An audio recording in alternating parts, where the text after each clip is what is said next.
Welcome to Flashpoint, the Fire Inside podcast, featuring leadership and team-building principles designed to ignite your inner fire and help you reach your full potential. On our program, you will learn from professional athletes, military and business experts, inspirational figures, leaders in the fire service, and other top achievers who have reached the pinnacle of success in their chosen fields. And now your host, international speaker and best-selling author, Frank Viscuso.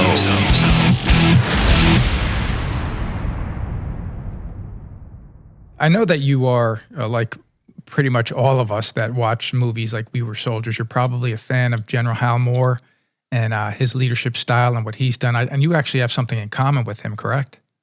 Yeah, that's right, Frank. So those who have read the book "We Were Soldiers Once and Young" or have seen the movie, "We Were Soldiers." The book starts off with Hal Moore, or the movie starts off with Hal Moore moving his family to Fort Benning, Georgia, and the battalion that he actually takes command of is the 2nd Battalion, 23rd Infantry, out of the 2nd Infantry Division, and that was designated as an experimental unit for our Army, and they were experimenting with the air mobile tactics or air cavalry using helicopters to move their infantrymen from one place to a point of advantage over the enemy. So the cool thing is when Hal Moore first took over, he did take over the 2nd Battalion, 23rd Infantry, and that's the same battalion that I commanded, in Fort Lewis, Washington, and also in Regional Command South in Kandahar Province, Afghanistan, and a lot of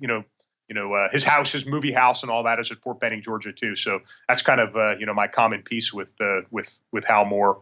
Of course, later on in the movie, the unit was redesignated to 1st Squadron, 7th Cavalry, and so that was the extent of our commonality.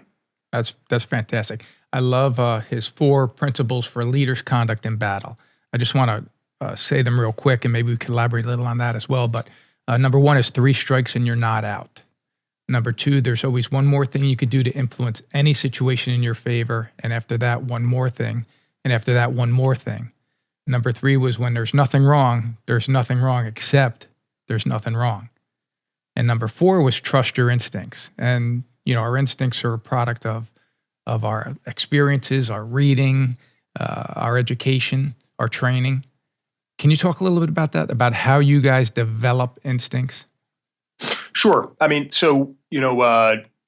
Moore, a distinguished combat veteran from Korea and also Vietnam, in terms of developing and training instincts, there's a little bit of a methodology to it, and we say it's what we want to do is we want to develop our subordinates, and we do that through ruthless repetitions under varying conditions. And that's what ultimately builds, proficiency. Because especially when you come into close contact with the enemy, or another situation, in your case, a fire, right? You move into a fire is your enemy, and you move in that. It's really pattern recognition, and so over time, experience allows you to see a lot of different patterns. Now, these are complex patterns. These aren't just simple patterns, but, you walk into a room and you see, and you recognize,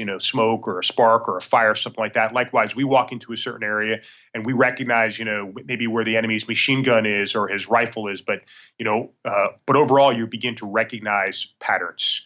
Right. And these patterns then, it's just in varying conditions, and we say in varying conditions of terrain. And so you want to be able to do this in a wooded area. You want to be able to do it at night. You want to be able to do it in a wide open area. You want to be able to do it in an urban area. You want to be able to do it in the summer, and you want to be able to do it in the winter, with high visibility, low visibility, in the fog. And so it's exposing your soldiers to all these different conditions, and constantly kind of, repeating those repetitions, action. And then what it does is when the time comes that you have to perform, when you move into a certain area, you'll recognize that, hey, wait a second, I recognize this pattern. And that'll give you a starting point, because again, we want leaders to fight the enemy, not the plan. But when you walk in, you recognize a pattern that allows you to move forward, develop that situation, and then continue to modify that as needed in order to accomplish a specific objective that you do. And then of course the other thing too is with that we may talk about it later, is our after action review process, where we kind of dissect what happened, and then we look for a way to get better. We could actually talk about that now. I mean, we do in the fire service, we do after action reviews or post incident analysis, and it really is designed right from the model that the Army has created. I think a lot of the things that we do in the fire service, come from things that were established in the Army. But what we do in our form of an after action review is we start with, what did your team do, and then we go to what worked well.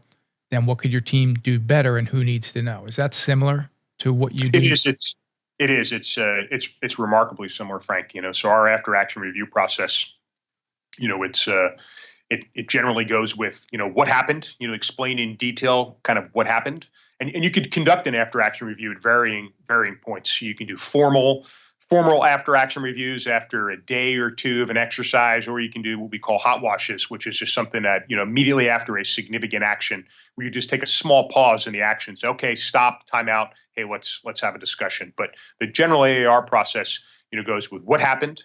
And, you want to facilitate them explaining to you, what you were supposed to do, what you did, and then kind of, what was the, what ended up, falling out of it. And then you talk about sustains, what you did well in the planning, preparation, and the execution phase of the operation. And then you moved into the improves. What could we do better? Now, and it's great to do that, but then the next thing comes in, if you don't actually pin that rose on someone to fix, it's, you're just admiring the problem. So the last thing we follow up with is, who and how are we going to fix that problem, and when? Right. You've got to assign responsibility. But then also goes for the, on the flip side, we often focus on what went wrong, right? And then, going back and we want to fix it. But then it goes back to, what Hal Moore talked about. Hey, if nothing's wrong except it's wrong. Right. Sometimes you have to look at, so if something good happened, how do we sustain that? I mean, what actions do we need to take in place? What training did we do that drove that positive outcome?